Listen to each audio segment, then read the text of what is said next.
The army operation to free the Bataclan University in Pakistan has ended, with 21 people reported dead. Israel says they have thwarted a shooting attack organized by Hezbollah, which oversaw a militant cell in the northern West Bank. And Israel's Justice Minister Ayelet Shaked calls for the formation of an independent Kurdistan, urging enhanced cooperation between Israel and the Kurds. Well, good evening. You're watching I-24 News, here with the hour's top stories. We begin in Pakistan, where officials say the exchange of fire at the Bataclan University between the army and the Taliban militants has come to an end, with 21 people reported dead. Militants stormed the university in Charsada, about 140 kilometers from the capital, Islamabad. Around 50 people have been wounded, though authorities warn those figures could still rise. Tamara Ziv has the latest.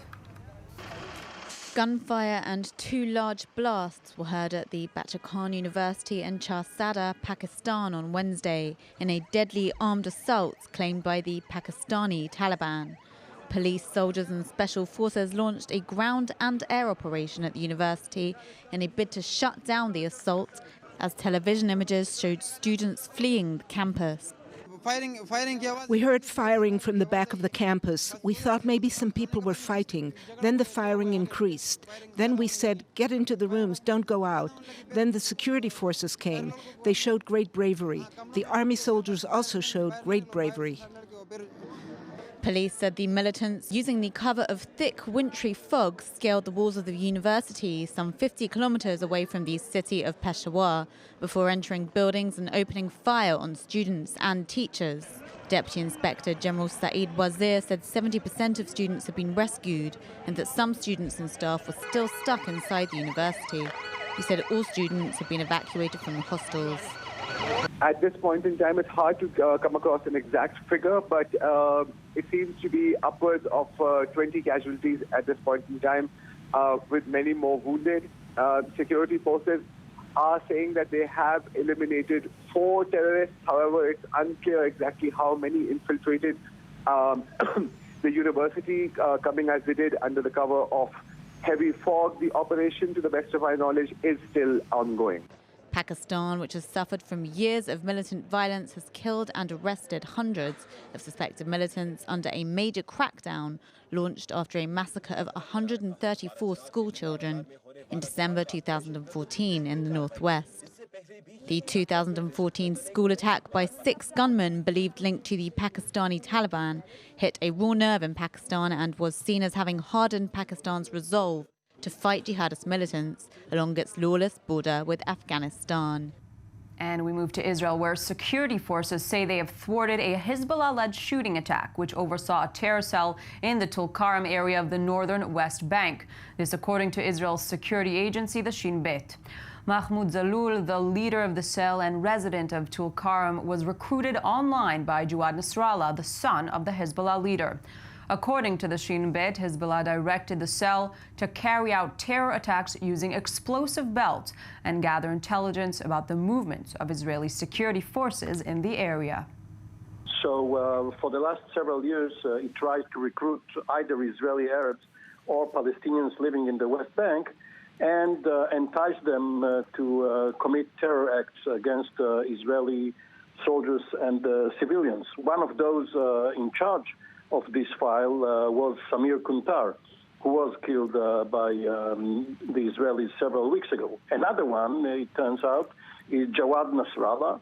He is not only the son of Hassan Nasrallah, but also the brother of Hadi Nasrallah, who was killed in combat with the Israeli forces in South Lebanon several years ago. Apparently, there were 2 modes of communications here. One was overt online, and the other one was a secret channel in which the 5 recruits were told to gather information about the movements of Israeli troops and about installations and prepare suicide bombings and fire on Israeli targets. The Shin Bet intercepted those communications and apparently is going to present the evidence in court.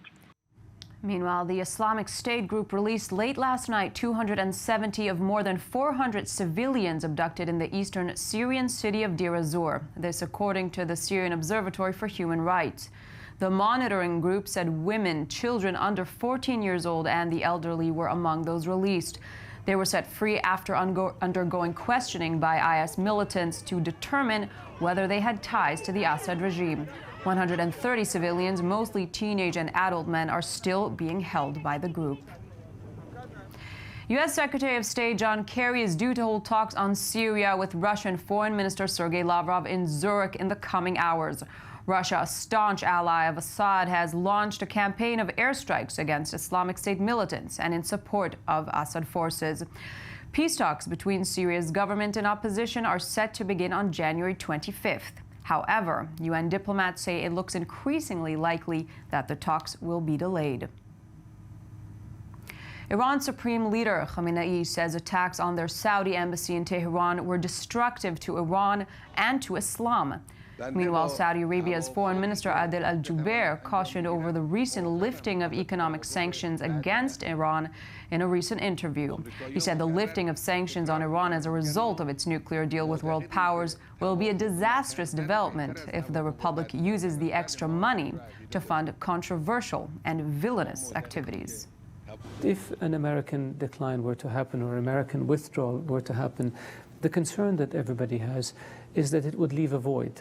And whenever you have a void or a vacuum, evil forces flow into that vacuum, and we have a more unstable international system, which then leads to more warfare in order to rectify this instability. There are two things that we don't negotiate over in Saudi Arabia: our faith and our security. We will do whatever we need to do in order to protect our people and our nation. And we move back to Israel, where Justice Minister Ayelet Shaked calls for the formation of an independent Kurdistan and urged an enhanced policy of cooperation between Israel and the Kurds. Although there are approximately 30 million Kurds in the Middle East, there has never been a modern, independent Kurdish state. Israel and Iraqi Kurdistan, the only semi-autonomous Kurdish region, don't have official diplomatic ties, though there are numerous claims that cooperation exists between the two governments, as well as between businesses and the militaries. And we're now joined from Erbil, Iraq, by political analyst Ari Mamche. Thank you very much for being with us this afternoon. Thank you. A warm outreach from Israel today. What kind of reaction can we expect from Kurdish leadership? Well, the Kurds and the Kurdish population have been expecting this kind of reaction from the Israeli leaders since a long time, and they have been looking forward to such kind of support since the very first day they have been fighting for their own rights. Now, what is the nature of Kurdish-Israeli ties at the moment? Well, I can call them they are not open and overtly relations, yet there are relations between the people in both sides of those countries. Now, how do you think the warming of Israeli-Turkish relations will affect Israel's ties with the Kurds and today's outreach? Well, that's a concern for the Kurds in Turkey, which have a different environment and circumstances than the Kurds in Iraq. However, the Kurds in Iraq have stronger and enjoy warmer relations since the 1960s and the 70s, when there was a revolutionary struggle in the Iraqi Kurdistan region, at that time led by Mullah Mustafa Barzani.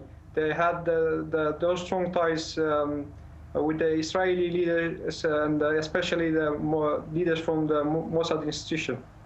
Ari Mamche, political analyst from Erbil, Iraq, thank you very much for joining us.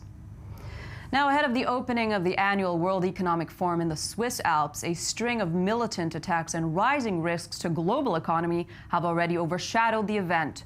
Security was heightened in Davos, with heavy police patrolling the streets and concrete blocks placed in front of key venues. This as Asian share markets were in full retreat today as oil prices fall even further. And that's all the time we have. Join us again in just 20 minutes for more updates. Stay with us.